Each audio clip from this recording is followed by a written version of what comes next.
Breaking news తెలంగాణకు పెట్టుబడులే లక్ష్యంగా దావోస్లో CM Revanth Reddy బృందం పర్యటన కొనసాగుతుంది. మేఘా ఇంజనీరింగ్ కంపెనీ MEILతో ప్రభుత్వం 3 కీలక ఒప్పందాలు చేసుకుంది. రాష్ట్రంలో 2160 మెగావాట్ల పంప్ స్టోరేజ్ ఇంధన ఉత్పత్తి ప్రాజెక్టు ఏర్పాటుకు MOUపై సంతకాలు చేసింది.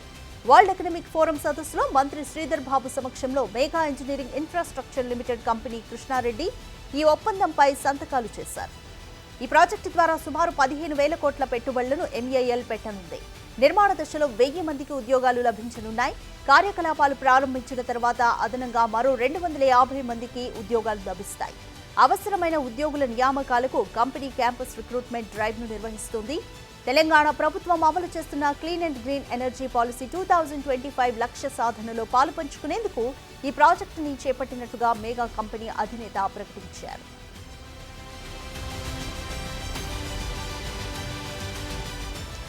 దీంతో పాటు Megha company battery energy storage system ప్రాజెక్టును ఏర్పాటు చేసేందుకు మరో అవగాహన ఒప్పందాన్ని కుదుర్చుకుంది. తెలంగాణ అంతటా అత్యాధునిక బ్యాటరీ ఎనర్జీ సిస్టమ్ ప్రాజెక్టును స్థాపించేందుకు MOUపై సంతకాలు చేశాయి. రాష్ట్రంలో ఎంపిక చేసిన ప్రదేశాలలో బ్యాటరీ ఎనర్జీ స్టోరేజ్ వ్యవస్థను ఈ కంపెనీ అభివృద్ధి చేస్తోంది.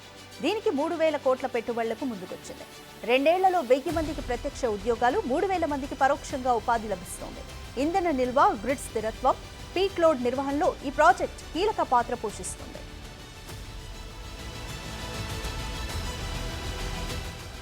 మేఘా కంపెనీ పర్యాటక రంగంలోనూ పెట్టుబడులకు ముందుకొచ్చింది. అనంతగిరిలో world class luxury wellness resort ఏర్పాటు చేసేందుకు ప్రభుత్వంతో ఒప్పందం చేసుకుంది. హైదరాబాద్కు చెందిన మౌలిక సదుపాయాల సంస్థ భాగస్వామ్యంతో ఈ రిసార్ట్ను అభివృద్ధి చేసేందుకు 1000 కోట్ల పెట్టుబడి పెట్టనుంది. ప్రాజెక్టు నిర్మాణ దశలోనే దాదాపు 2,000 మందికి ఉద్యోగాలు కల్పిస్తుంది.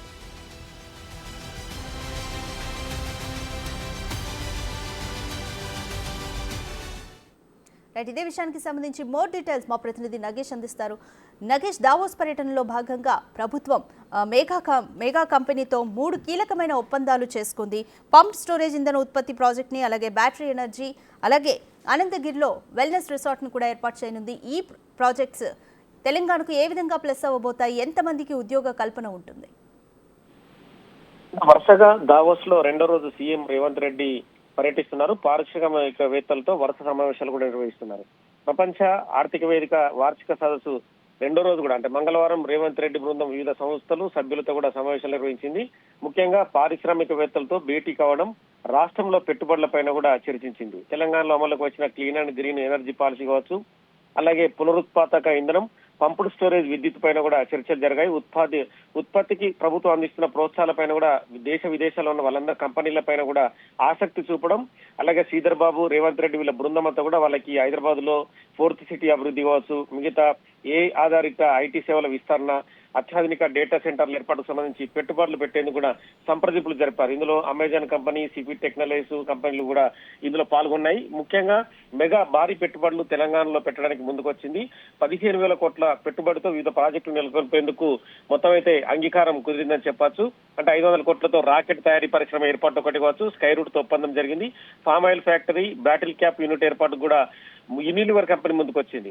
మిగతా సంబంధించి మెగా కంపెనీ మాత్రం పెద్ద ఎత్తున పెట్టుబడులు పెట్టడం కోసం ముందుకొచ్చింది. అందులో 15,000 ఉద్యోగాలకు సంబంధించిన ఒప్పందాలు అయితే వాళ్ళ మధ్య చర్చలకు వచ్చాయి. ఎందుకంటే 11,000 కోట్లతో 2,160 మెగావాట్ల పంపుడు స్టోరేజ్ ప్రాజెక్టుకి తెలంగాణలో ఏర్పాటు చేసేందుకు ఒక ఒప్పందం కుదిరింది. ఇందులో నిర్వహణ దశలోనే 250 ఉద్యోగాలు వస్తాయని చెప్పి కూడా కంపెనీ చెప్పింది. అంటే బ్యాటరీ ఎనర్జీ స్టోరేజ్ సంబంధించిన ప్రాజెక్టులు కూడా ఇక్కడ స్థాపిస్తామని చెప్పి కంపెనీ ఒప్పుకుంది. పునరుత్పాదక ఇంధనం, సుస్థిర అభివృద్ధికి సంబంధించి రాష్ట్రం ఏదైతే వివిధ ఒప్పందాలు చేసుకుందో 3,000 కోట్లతో 1000 మెగావాట్ల బ్యాటరీ ఎనర్జీ స్టోరేజ్ వ్యవస్థను కూడా ఇక్కడ స్థాపించేందుకు కంపెనీ మధ్య ఒప్పందం కుదిరింది. ఇందులో 3,000 మందికి ఉద్యోగాల కోసం బాటలు పడ్డాయని చెప్పొచ్చు. అలాగే 1000 కోట్లతో వెల్నెస్ రిసార్ట్ ను కూడా మేఘా సంస్థ తెలంగాణలో అనంతగిరిలో నెలకొల్పడానికి కూడా ఒప్పందం కుదుర్చుకుంది. అంటే ఇందులో 2,000 మందికి ఉద్యోగాలు వస్తాయని చెప్పి కూడా చెప్పింది. ఇక వరల్డ్ ఎకనామిక్ ఫోరం సమావేశంలో భాగంగా రేవంత్ రెడ్డి తెలంగాణ రైజింగ్ ఎలాగ ఉంటుందన్న దానిపైన కూడా వివిధ పారిశ్రామికవేత్తలతో ఇంకా సమావేశాలు అయితే కొనసాగుతున్నాయి.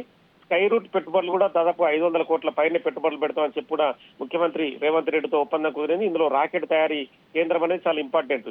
ఇంటిగ్రేషన్ టెస్టింగ్ యూనిట్ ఏర్పాటు కూడా స్కై రూట్ కంపెనీ రాష్ట్ర ప్రభుత్వంతో ఒప్పందం కూర్చుకుంది. సో మొత్తానికి ఆధునిక సాంకేతిక రంగంలో తెలంగాణ ఎలా ముందుంది, తెలంగాణకు సంబంధించిన హైదరాబాద్ కావచ్చు, వివిధ జిల్లాలు కూడా ఖచ్చితంగా కంపెనీలకు ఇక్కడ చాలా ఈజీగా ఉంటుందని చెప్పి కూడా వాళ్ళతో చెప్పిన పరిస్థితి. ఇందులో యూనివిలర్ సంస్థ CEO హిన్ షుమేకర్ కూడా ఇక్కడ పెట్టుబడులు పెట్టడానికి ముందుకొచ్చారు. ఇంకా ఈ రేవంత్ రెడ్డి పర్యటన వివిధ కార్యదర్శులతో కూడా ఇంకా కొనసాగుతుంది. తెలంగాణలో వ్యాపారం పెట్టుబడులకు ఉన్న అవకాశాలను కూడా వినియోగ వస్తువుల తయారీలో ప్రపంచంలో పేరు పొందిన ఏదైతే సంస్థలు ఉన్నాయో వాళ్ళందరికీ కూడా తెలంగాణ మంచి ప్లేస్ అని చెప్పి వాళ్ళందరినీ ఒప్పించే ప్రయత్నాన్ని కంటిన్యూ కొనసాగుతుంది. రాష్ట్రంలో బాటిల్ క్యాప్ల తయారీ యూనిట్ కూడా ఏర్పాటు చేస్తామని చెప్పి కూడా కంపెనీ ఒప్పందం కూర్చుకుంది. సో ఇలా వివిధ సంస్థలతో సంప్రదింపులు కంటిన్యూగా కొనసాగుతున్నాయి.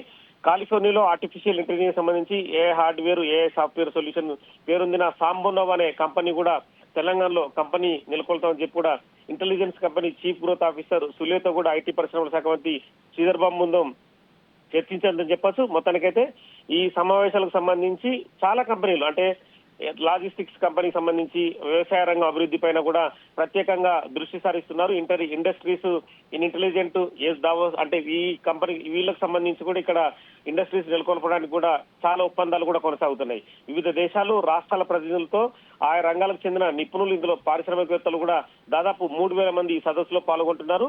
ఈ పర్యటనలో భాగంగా అమెజాన్, సిపి టెక్నాలజీస్ కంపెనీలు కావచ్చు, మిగతా confederation of India industry CII ఆధ్వర్యంలో జరుగుతున్న ఈ వ్యవహారంలో ఇంకా కూడా ఒప్పందాలు కొనసాగుతున్నట్టుగా అక్కడి నుంచి ఇక్కడికైతే తెలంగాణకైతే వివిధ మీడియా సంస్థలకి వాళ్ళందరికీ కూడా అక్కడి నుంచి ఏ కంపెనీలతో ఒప్పందాలు జరుగుతున్నాయి, ఎన్ని వేల ఉద్యోగాలు కూడా నిర్వహణ జరుగుతుందనే విషయాన్ని కూడా ఇప్పుడు కూడా కంటిన్యూగా వాళ్ళ నుంచి సమాచారం అందుతూనే ఉంది. కంపెనీ అంటే ఇవాళ రేవంత్ రెడ్డి బృందం ఇవాళ కూడా వివిధ కంపెనీలతో ఒప్పందాలు కూర్చొని అంటే లక్షల ఉద్యోగాలు తెలంగాణకు సాధించాలనే దానిపైన కూడా వివిధ కంపెనీలు పెట్టుబడులు పెట్టాలనే దానిపైన కూడా ఇంకా సదస్సులు సమావేశాలు ఒప్పందాలు అయితే ఇంకా కొనసాగుతున్నాయి. Thank you Nagesh.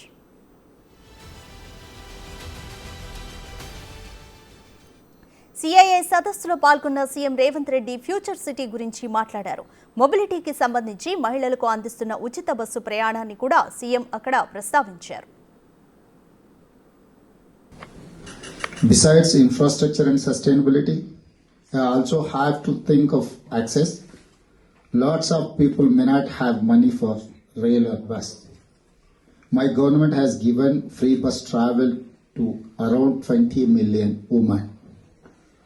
Empowerment of women, empowerment of marginal people through mobility is a big achievement for my government.